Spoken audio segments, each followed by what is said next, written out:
Welcome to all of you tuning in to this session at Future Independence, the new emerging music conference for the UK, brought to you by AIM, the Association of Independent Music. I'm G. Davey. I'm the Chief Operating Officer at AIM, which means that I help run the organisation. As you may know, we're encouraging speakers today to introduce themselves with a brief description to aid any of our audience who are blind or visually impaired. So here goes. I'm a Londoner in my 40s, and I'm wearing a colourful t-shirt dress and earrings that look like very tiny vinyl records. I'm delighted to be giving a quick introduction to this session, the one you're about to see, which is an interview with two exceptional execs who have been heavily connected to the independent music space. This conference is chock full of fantastic role models from across the independent music space, giving tips and advice and the benefit of their experience, which hopefully will help you to create, build and win. The two interviewed in this session have both been recognised for their success and dedication by Music Week's prestigious Women in Music Awards. AIM and the independent community have a long history of leading the work of supporting women in music through their journeys and highlighting their success, and AIM is proud to have been a founding partner of the awards. This year's Music Week Women in Music Awards will be officially launched next week. It's going to take place on 30th of October, hopefully in person. And this year there's a new award focused on celebrating entrepreneurs, which will recognise someone doing things in a new way, which is after all what this conference is all about. So in a minute, I'm going to hand over to Sammy Andrews, who'll be our interviewer today in one of her roles as a contributor to Music Week. She's perfectly placed for this particular interview, being a successful business founder and entrepreneur, and also having been celebrated with a Women in Music Award herself. You can't tell on the webcam, but Sammy's very pregnant at the moment. It's not the first time we've had a baby on stage at an AIM event. Last time was in a pram, this one's just a little bit earlier. So congratulations from all at AIM, Sammy, and over to you. Thank you so much, G. And I realised when I was chatting to G on this panel that you don't often see pregnant ladies on panels. And you won't get to see one today because he's here. But I can guarantee he's there. You might see him kick me and maybe I'll jump a little bit. But I am absolutely delighted to be hosting this panel today with these two inspirational music execs. And I'm just going to quickly introduce myself as Genny did. So I'm Sammy Andrews. I'm founder of Deviate.Digital. Also a Music Week contributor, and I'm wearing a highly questionable summer ensemble because I'm technically off this week.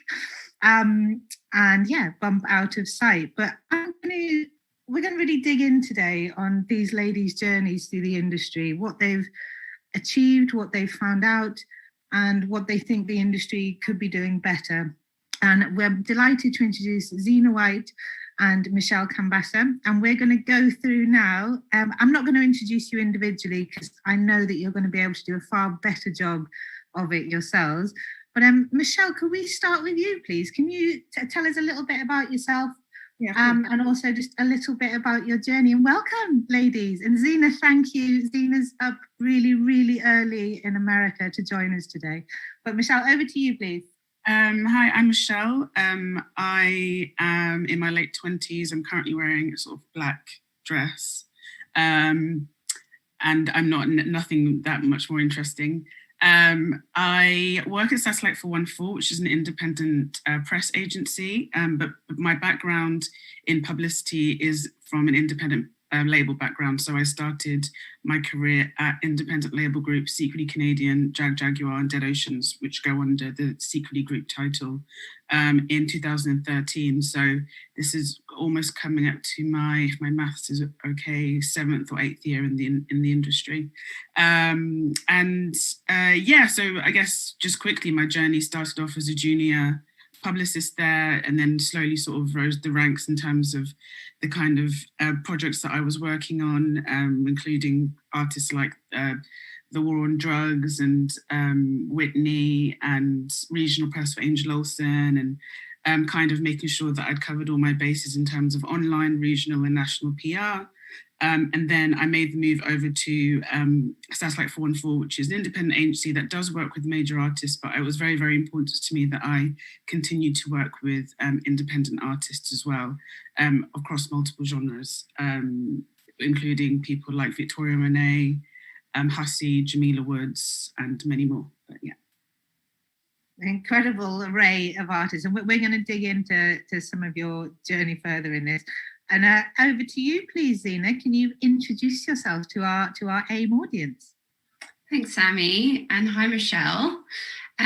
So yes, as Sammy mentioned, I'm zooming in from actually upstate New York. I moved over here, as you can probably tell from my accent, I am British. I was in London for 10 years prior, and then I moved over here in 2017 when I became the managing director, senior vice president of Partisan Records, which is an independent record company founded in Williamsburg in Brooklyn, actually, but we've had quite prominent success in the UK adopting a really international transatlantic approach with our artists. And so some recent successes is the band Idols from Bristol, Fontaines D.C. from Dublin, and Laura Marling, who is from London. And we also represent the entire Fela Kuti catalogue, which is very joyous for me personally, and including working with his son Femi Kuti and his grandson Made. I should mention a little bit about prior to working at Partisan, I was actually running a label services company called The Other Hand. And The Other Hand was a boutique services company managing American indies in Europe. And so you can probably see the path there, gone from managing American indies in a service capacity to running an American indie on a business level. And prior to that, actually, I took a very, very grassroots approach. So went to Bristol Uni, grew up in Cumbria, very rural, went to Bristol Uni in 2004, started getting involved in the local music scene there, and just took a very grassroots approach, like learning about live promotion. And so it from there moved to London and just kind of worked my way up to where I am now. I should mention, as everyone else did, that I am white, cisgendered, female, as you can probably tell, because we're talking about women in music. And I am wearing a black top and I have brown hair. Yeah, we've all gone with the black outfits today. I think we all got the memo. Thank you, Zena, for that introduction. And just quickly, Michelle, could you just tell us really briefly how you got into the industry? Like Zena's just said, they're getting really involved in the local scene on a grassroots level whilst at uni. What was your intro? How did you step into this mad world? So I had the I went to Sheffield University. I'm from Coventry, but went further up north, went to Sheffield. I studied history and philosophy. And then in my sort of second year of university, I had quite the sort of blessing of knowing exactly that I wanted to do music PR, which doesn't come that often. What was the moment you went, that's the one for me? To be honest, it was because I'd wanted to be a music journalist, but then I was just like, I'm never going to make that much money in that. So how about I do something where I can combine my interests in writing and media, but also maybe have the propensity for some kind of stable work job, because journalism is so competitive. Yeah. And so is music PR to a certain extent, but there are just way more entries into that kind of way. So it was because I wanted to be a journalist, really, which is what most music PRs are, failed journalists. So my second year, I kind of decided that I was going to do some corporate internships in PR. So I did PR at places like Frank Communications, which is a big one in London, and took out an overdraft to commute up and down to London for that. And I did some time at healthcare communications while also writing for magazines like Clash and Line of Best Fit and in places like that. And on my final university, just after I graduated, I saw a job advert for secretly looking for a junior publicist, which was really, really good timing and really, really lucky timing, actually. And I just went from there, and then I got the job for that, and that was my sort of entry into it. It was all a sort of match of sort of knowing that I wanted to do music PR from quite early on, knowing what kind of experience I had to have, and also the benefit and luck of timing, because it's really difficult for people don't tend to move out of independent labels that easily as well. So to get an in-house job was quite a lot of lucky timing there. So yeah. Yeah, the indies have a habit of retaining people over the major churn, perhaps is fair to say. And I'm just going to, before I jump on to the next question, because my phone's going, if you see me look off screen, it's because I have the Q&A app open on my phone. If you have, we've already had 3 questions, ladies, while you've been talking. But if you have a question, please pop it in the app. And at the end of the session, if we've got time, I'm going to try and answer a few of them before we finish today. So, right, thank you both. So both interesting steps into this. So the first question really is there anyone really specific that helped you along the way? Is there one person? Is there a few people? Like when you said that, timing's important, and it is definitely important, but who we're always, when we're at these panels, people talk about networking. If we were in real life, we'd be saying go network, build your network out. Are there people that really helped you along the way? And Zena, we'll go to you first, please.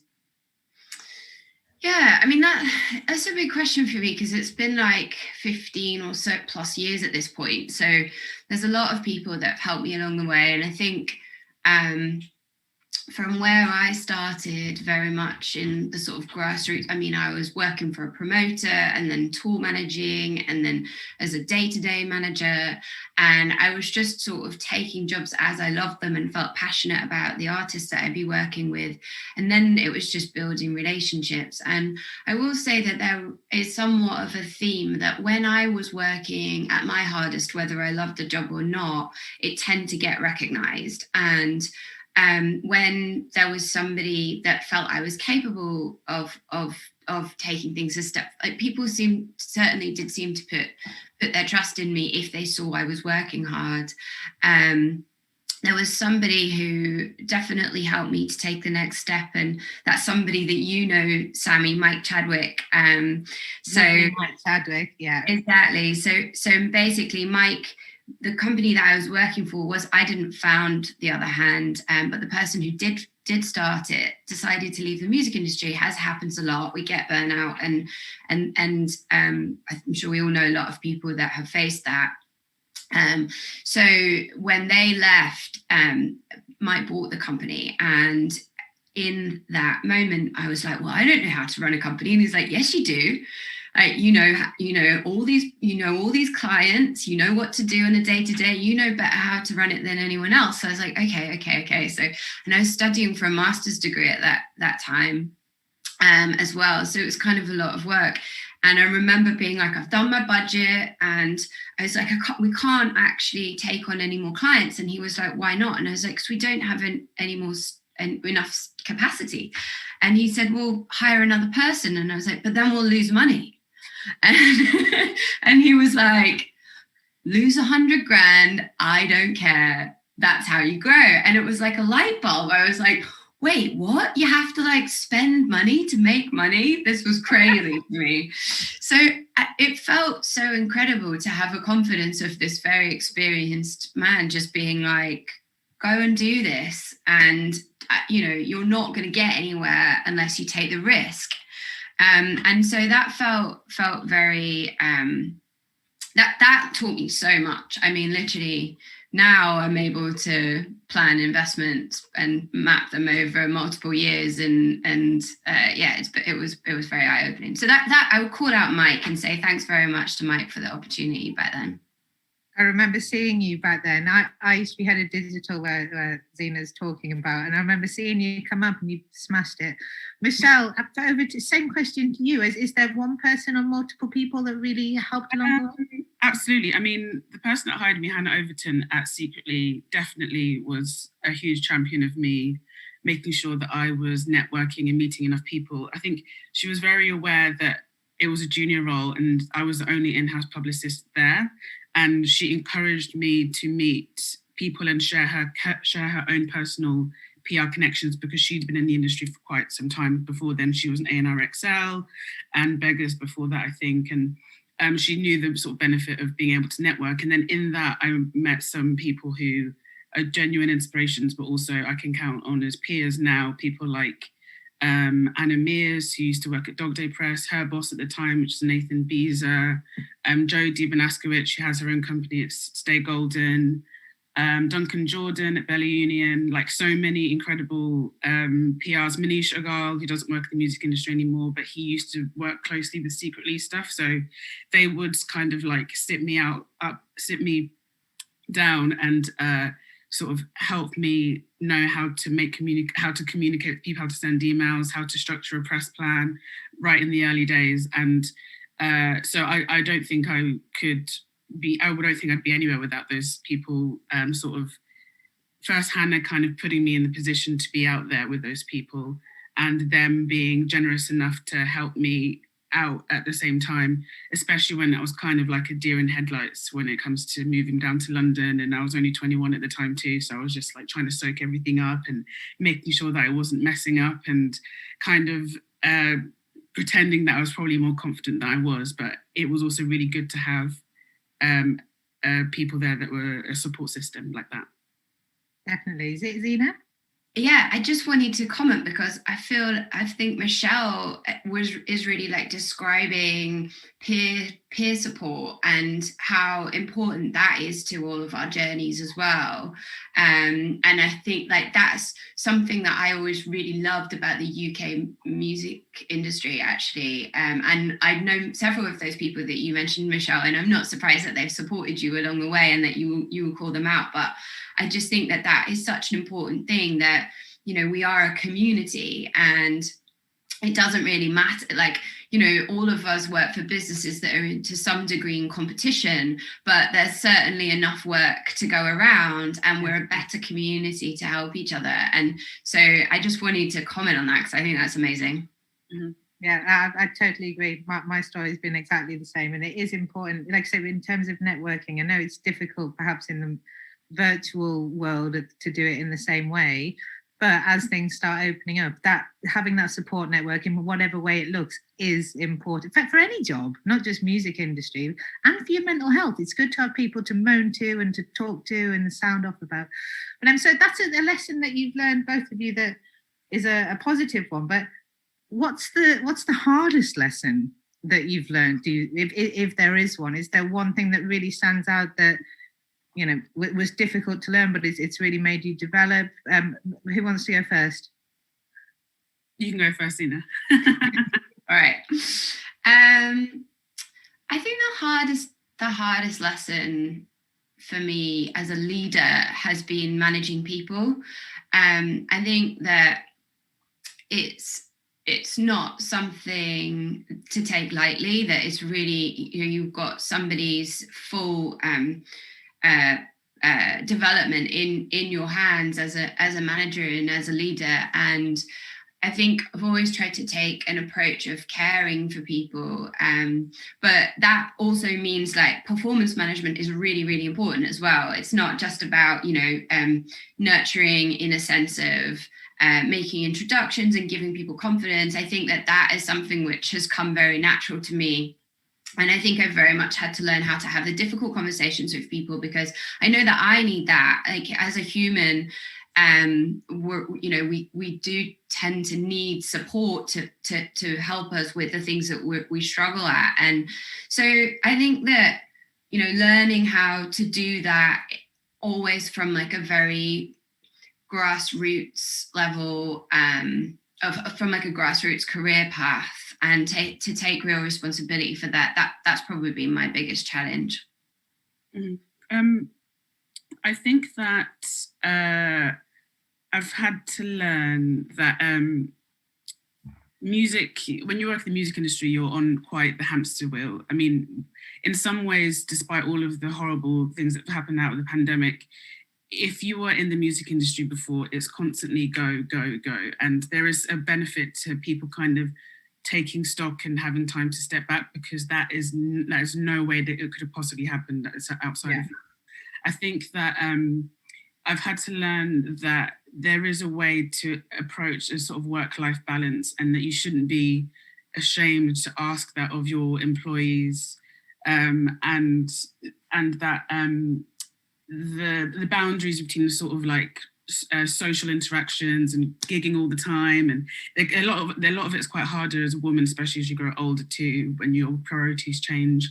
There isn't so much of an infrastructure for that there, and that's something that I'm kind of like working to sort of understand and like better understand myself whenever I get to that stage of kind of having to figure out how to solidify my space in the music sector while also having a certain level of balance there, which just really isn't an easy thing to do. I think that having discussions about support and mental health, especially in a career like ours, which isn't 9 to 5, is really important. And I don't think I have all the answers, but I do think that it's something that as we are coming out slowly out of the pandemic and as things start to get to normal in the next few years, is something that we should definitely talk about. I've been sort of open in my experiences of mental health, while also being quite a highly functioning executive. At some point you're going to burn out from it, and I think it's just really important, especially as we come out from the pandemic, to address those kinds of issues. Totally agree. Completely agree.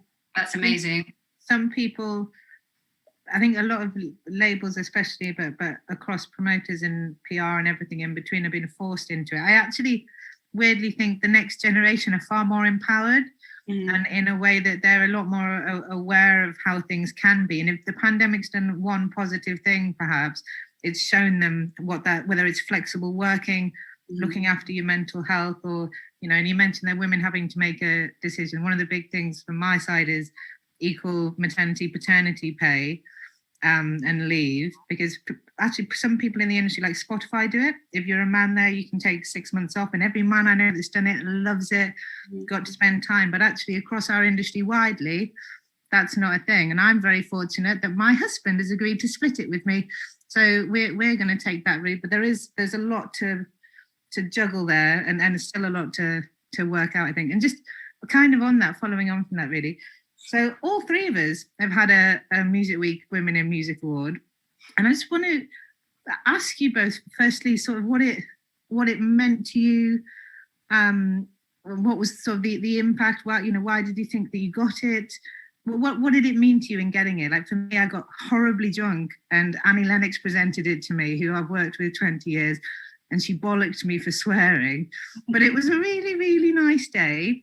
And I felt honoured to be recognised, and also wrestling with the fact that it was a women's specific award, but understand why it's needed. So I'm interested to hear from both of you on your opinion. How did you feel about winning that award, and what did it mean to you? We start with Zena first, please.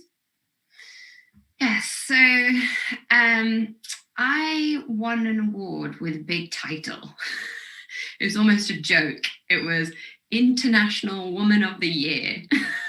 And that was like completely like WTF. The thing that was the most incredible about it was that my staff, my team submitted it for me without me knowing. And I read their application and just bawled my eyes out, because it was just phenomenal to read what they had written. And it still makes me well up right now. I think that, I had to think a lot about why, because, there's press attention, and I'm not usually I'm very active in the independent community as some people who attend AIM, and I'm very active with A2IM community in the US, but I'm not really one for much. Don't blow your own trumpet. It's just the worst for me. Sammy, you're amazing at it, and I find it very inspiring. But so I had to think about it, because they ask you all these questions, and I did recognize that growing up in a family where I was the youngest of a lot of adults gave me a lot of confidence that has maybe meant that some of the barriers to entry that women often face in music weren't necessarily an issue for me, and has allowed me to, at a relatively young age, kind of get to where I am. But the big thing about the timing of it, Michelle talked a lot about timing earlier, was really the commercial success that we had as a company in the 3 years, I guess, at that point that I was running it, and how from an independent perspective, we were actually competing. I mean, last year we were very proud of this. Last year we knocked Sony off of the third spot for market share in the UK 2 times. So it was the kind of intersection of that with some of the community stuff that I've been doing that I think put me on that stage, literally. And yes, Sammy, I share your positive experiences you were talking about with Annie. Like, one of my biggest mentors who definitely need to shout out, Shirin Farutan. She was the managing director of Mute Records when I met her, but she is at BMI now. She runs BMI for Europe. Incredible speech. And I was just like, is she talking about me? And like, people that I love and work with every day on these like massive screens talking about me. It was like, this is your life, but you're not in the later stages. And just some really incredibly inspiring women. There was Emily Evis, Camille Purcell, who's written so many hit pop songs. It was absolutely humbling to be in that room. And yes, I actually got very drunk too, because I was so nervous about getting up there. And my mum was there. And I think it's so nice for your family to be like, oh, you are doing something that people care about. And potentially really needed, because like you said, and Michelle will come on to yours in it, but I think genuinely a lot of people don't recognize how good they are, or don't make noise about it. And I think having other people go, you're great actually, and you're so great, we're going to give you an award, it's brilliant in a lot, but it's also important to make you realize that you are really bloody good at what you do. Michelle, what about you in your experience, and what did it mean to you? So I always have quite a delayed reaction to these kinds of things, because I'm initially just really shocked by the whole process. I'm just like, how has that possibly happened? And I didn't know that it was, I just didn't see it coming at all. And then like Zena was saying, when I realized that people actually submitted it, and it's also people that I know, like it was my boss or it was this other person, and I don't think I could bear to ever read the entry, because I think I would just be like crying my eyes out. Because some of my friends, when they said that they didn't, I was like, I just don't want to see it. I don't think I can handle it. You both need to hear how bloody good you are. Maybe one day when I'm on my deathbed or something. But I was really, really humbled, and just also that it's not just people submitting them, it's just somebody else reading it and thinking, oh yeah, actually you have done something that's quite good that doesn't really know you that well. But it also taught me the importance of the people around you that are propping you up.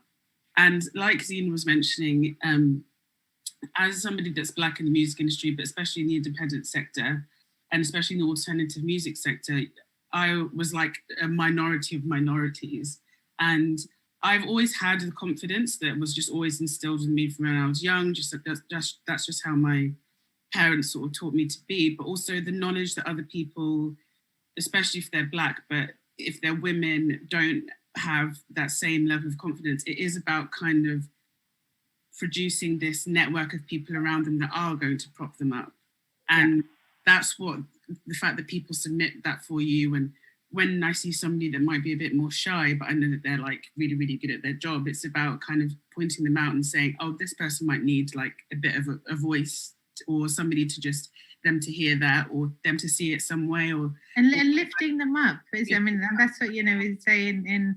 There's a lot of people that are silent, and again, both of you don't want to shout about your achievements, but sometimes it takes other people to. But we can all lift each other up, and actually, I think that the male allies across our industry are the ones that really do that as well. They go, they work with us and lift us up and empower us, rather than trying to oppress us, which can be a fucking pain in the ass.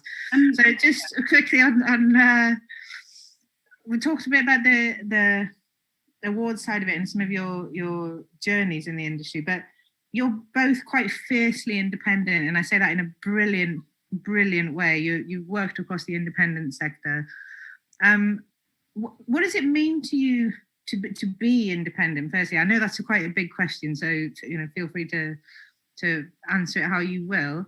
But also, what do we think the future of independence is? Because it's a murky sort of area these days, with the majors buying everyone, you know, in terms of what is or isn't independent anymore. So I'm keen to understand from both of you, first of all, what does independence mean to you, and where do you think independence is going long term? And if Zena, we start with you, please. Yeah, I think the reason why I have always been drawn to the independent sector and always worked in it is that there is a lack of compromise on the art. So ultimately, we're all here because of the music. So there is a spirit within what it means to be an independent artist that means that you're making the art that you want to make. And that, I think, is really, really important. I think that doesn't mean that I don't like pop music and that there isn't uncompromising pop music. And I think that there's almost like a horseshoe, like the bigger you get, the less you have to compromise. But the very act of being in this machine where there's corporate decision-making, or even, and this is where I think it's murky with independence, shareholder decision-making, or decision-making geared towards shareholders. Now we're seeing a lot of independently branded companies that are going for IPOs. Now, from a business perspective, that means that because we have to embrace the fact that we work in this economically driven world, and therefore the decisions that those businesses are having to make are financial decisions, and they're not really about furthering the spirit of the art. And that is ultimately why I'm working in music. It's why I continue to work in music 15 years later, and hopefully will for a long time. So that was kind of part one of your question, I think, that I answered by saying what it means to me, but also the state of where it is now. And where I think, for me, where I hope it's going is that real independent artists so there's two sides to it. You can be a DIY artist and be independent, and that is great. And I think that the DIY possibilities without a record label, owning your own rights, I think this is just leveling the playing field, and I think it's really, really great for independent music. Yeah. And I think at the same time, there's always degrees of, doing a record deal can mean anything now, whether you're doing it at major or doing it or doing it yourself. It really is about what leverage you have and what bargaining power you have. But you do need a team. And so where I hope that the independent sector is going is really continuing to work together, creating more financial liquidity for artists, because I think that technology allows for that now. I think that we're still a way off from where that can be to get money back to artists quicker. And I think that really harnessing the power of data and analytics on a better level as an entire sector is where I hope we're going. So yeah, that probably answers your question in 3 parts. It does, and you and I both on the last part. Michelle, what about you? I think coming from like a press perspective, because like Zena was saying, there isn't compromising on the art. There's always such an amazing story to tell when it comes to music made by independent artists. And I think that's part of the reason why, while I wanted to expand like the kind of artists that I work on by moving to an agency, it was still really, really important that I worked with independent artists as well, independent labels. Yeah. I think that, in the past year, we've seen great sort of campaigns like Phoebe Bridgers, for example, in the States and the UK, where you've seen them take over so much of the commercial press space while also maintaining a real stronghold in the kind of muso press and stuff, which is kind of the dream campaign that you could sort of have. Shout out to Jodie for that one. You have just like this kind of really, really, you always have interesting stories. And it's something that I always loved about working at Secretly and will continue to hold a candle for, because it's not something that you want to necessarily, and not as a criticism, but you don't want your press campaign necessarily to be driven by bad faith, which is like, oh, let's put this song on TikTok and then let's get this song to be viral on TikTok, and then it gets a huge splash at some magazine because of that reason alone. You want the artist to be interesting and the magazines to be interested in those stories. And that it's no secret that press is getting thinner, but it just opens up another opportunity to kind of find different ways into press. And I think that the driving spirit of press is always going to be interesting stories, typically from independent artists. Definitely, and they're vital in order for a fan base to buy into an artist. I think that, if we think of, can't remember what the figure's up to now, is it like 60,000, 70,000 songs a day on Spotify? Mm-hmm. And there's a difference between having a song kick off and having a viable long-term career. And I think a lot of artists that come into things now need to understand that those are two things. There's building a fan base and building that, whether there's the story through press and through industry, like Zena said, you need a team, or just having one song that kicks off somewhere that's the one song. That there's got to be a mix of those things. And I totally agree with you on the press there. Whilst some traditional press has moved over, the opportunities actually for collaboration are vast, whether it's content creation or all sorts. So probably never more important to cut through the noise, actually, in terms of having good PR on board. Mm-hmm. And so I'm just wary on time, so I'm going to just jump through a couple of these ones. Quickly, so I can see we've got and I wanted to try and leave time for some questions at the end. If you haven't asked a question yet, I've got a few in there, but get it in soon, please. What do you both think are the biggest challenges that the industry is still overcoming, and how do we work through these? Michelle, I'll go with you first. Oh, I mean, that's a huge question. I know, sorry, I've left the big ones for the end. I think there's some of the points that Zena touched on in terms of pay equity for artists when it comes to streamers will obviously still be one that is challenging. I think in the past year, we've seen more fights for, especially yesterday being the anniversary of Blackout Tuesday, more fight for, racial equality within the background and in the executives and the labels and the live and stuff like that is something that still needs to be worked on, especially as, Black music takes up a huge proportion of how people are paid, and we're not necessarily compensated for that work, and especially for Black women are not too. So those would be the main ones that I would count on. Zena? I think for me it's digital rights management. I think copyright. Copyright's very important for our industry. It's how we invest, and having had a services background myself, and I never necessarily thought I would go and work for a traditional label. Yeah. It was just the way that things lined up at the time, and I recognized that there is a huge strength that comes in a partnership and a business relationship between an artist and a company when there is an investment that takes place, because you're a true partner.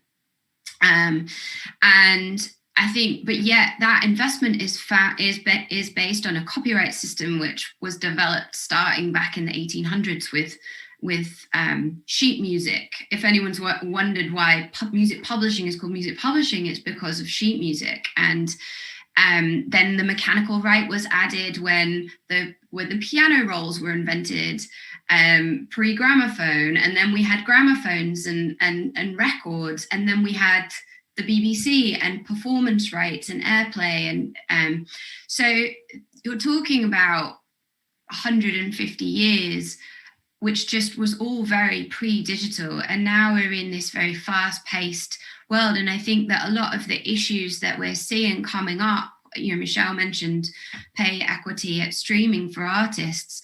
Really, the inconvenient truth of that is that our copyright system just doesn't really work for. It's archaic. It's archaic. Exactly. And unfortunately, I'm not really seeing enough people come to the table wanting to address that, because everyone's trying to protect their own business model. Publishers are trying to get more, labels are trying to hold on to what they've got. And so I think that is probably what I would pinpoint. I definitely think from a social justice perspective, we haven't done enough yet. I think we're well, I mean, I speak from our own company. I think we're trying really hard to create pathways. We talked a lot earlier about how to get into the industry, and yeah, I mean, for me, I think Michelle's story is different because she knew what she wanted to do. She had a linear vision for that, and she found an opportunity and she went for it, and she got it, and that is an incredible story and really inspiring. And my journey was much more kind of meandering my way through. I like this, meeting people, and then, you know, when I went to work for The Other Hand, I really, that was an introduction that somebody made saying, oh, I think you two will get on. And so thinking that happens, I would say that my version is probably more common in our industry, just anecdotally, like it's kind of a who you know sort of an industry. So if we're trying to address inequity when it comes to diversity, then we do need to create pathways for people that don't have those connections. So widening the pool, it might take a lot longer to make a hire, but trying to make sure that for every hire we're going as far as possible. And I think that I just wanted to comment on that too. But those would be the things. Thank you, ladies. I'm wary that the clock's ticking down, so I'm going to skip two. So I do want to leave time for some of these questions. What really quickly, like in a few sentences, ladies, what defines success for you? Michelle, you first, please. What defines success? Oh my God. I don't know. I don't know if I'm there yet. I don't know if I have a definition for it. That's all right. That's all right. You don't have to. I just wondered if there is something. Like, you know, is it happiness? Is it constantly evolving? Is it? I think it's constantly evolving, but complete contentment and and balance. All of those. Brilliant answer, Zena. So I think I'm quite goal oriented. So I think setting goals and then feeling like I've done my best. I mean, I think over the years learning, you know, that it's never going to be perfect. I think having a balanced approach to it is really important, but feeling like, yeah, I gave that my best shot. I feel very unsatisfied if I know that I didn't give something my best shot. Yeah, but also brilliant answer. And just before we go to the questions in the thing, last question. If and there's a lot of people watching this today who are just starting their journey into the industry, if you were able to give advice either to someone just right at the very beginning of their journey, or maybe they've just got their first foot on the first run of the ladder, what would that number one piece of advice be? I'd say try to make as many connections as possible. Go to gigs, or where possible, really. Find your communities online. Someone will know someone that knows someone. You don't have to know exactly what you want to do, but you'll find your footing eventually. And never take for granted the early relationships that you make early on, because they will be the ones that will prop you up throughout your career. Brilliant advice. Zena? My advice would be with every role that you get the opportunity to do it to the very best of your ability, because even if it isn't exactly what you want to do, then you will learn things from it that are investments in the future of what you do want to do, and you will get noticed for the job that you do.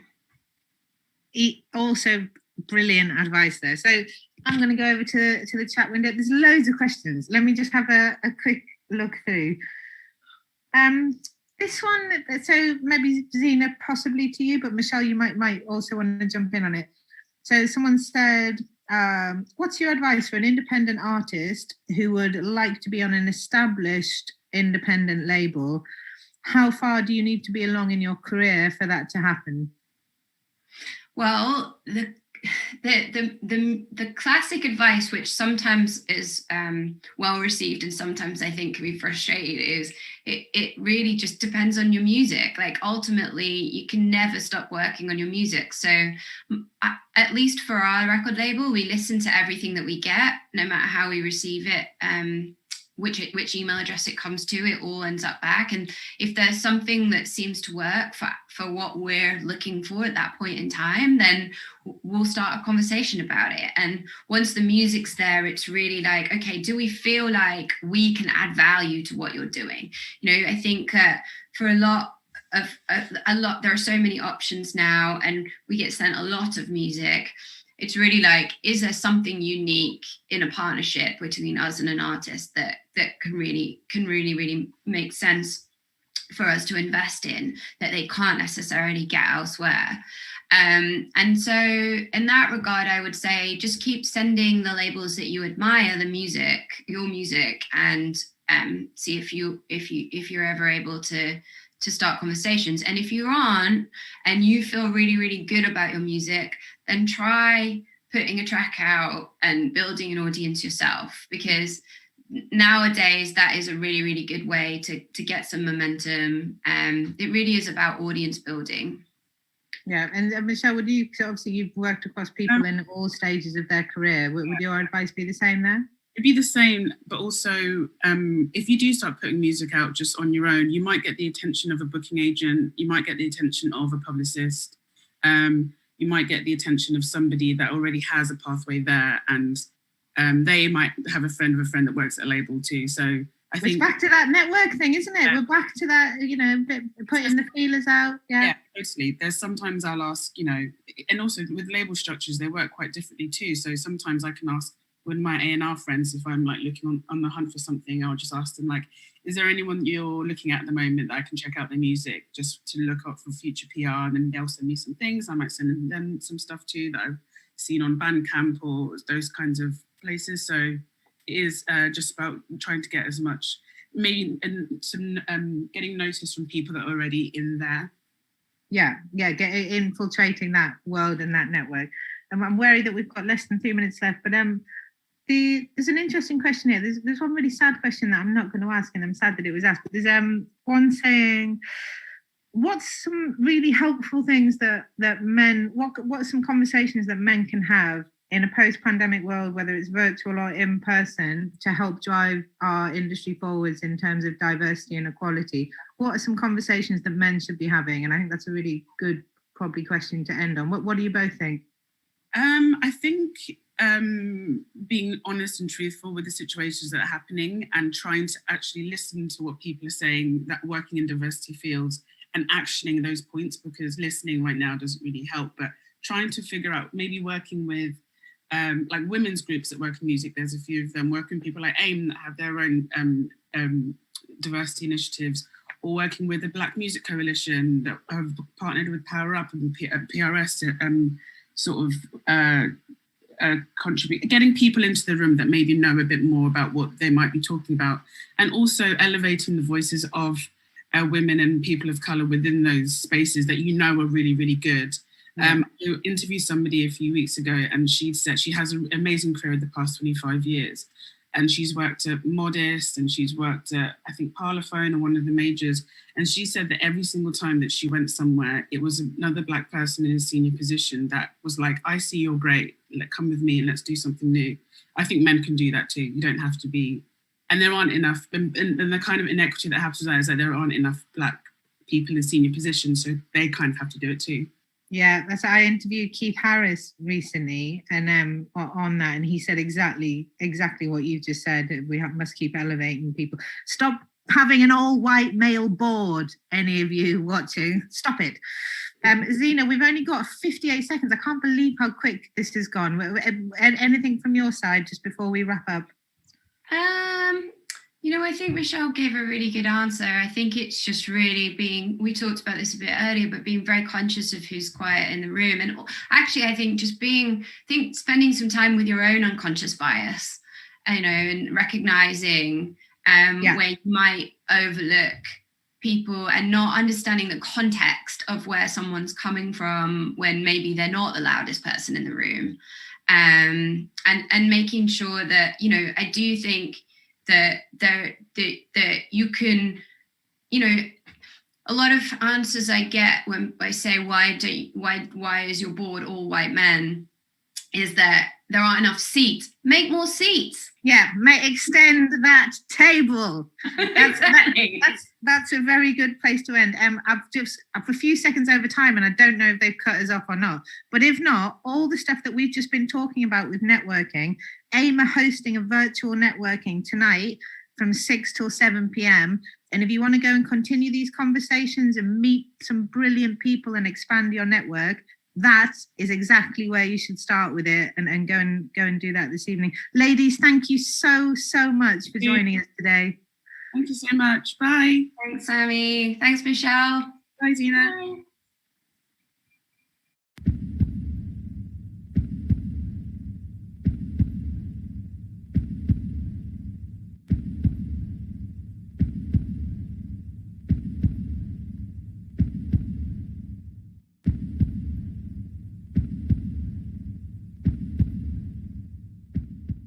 Yes, people, my name's Sideman. I am a comedian, stand-up comedian and online marketer, presenter, broadcaster, sex symbol.